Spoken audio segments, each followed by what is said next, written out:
የእግዚአብሔርን ቃል በቅንነት ለመማርና ለመረዳት ለምትራቡ ሁሉ ከሰኔ 27 እስከ ሰኔ 28 ለተከታታይ 2 ቀናት ልዩ የሆነ የዕውቀት መታደስ የሚያገኙበት የአዲስ ኪዳን መጽሐፍ ዳሰሳ ልዩ የሆነ ትምህርታዊ ጉባኤ ተዘጋጅቷል።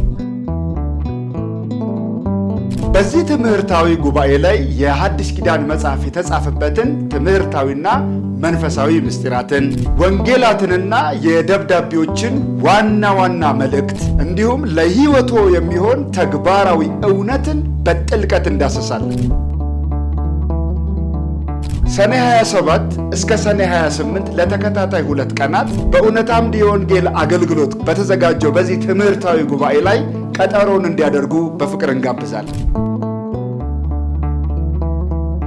በሚኖረን የ2 ቀናት ቆይታ የመጽሐፍ ቅዱስ ዕውቀትዎን ከፍ ያደርጋሉ። ለጥያቄዎቹ ምላሽ የሚያገኙበት ልዩ ትምህርታዊ ጉባኤ ነው።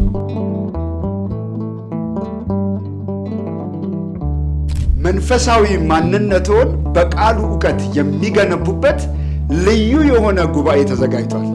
ሁላችሁንም ጋብዘናችኋል።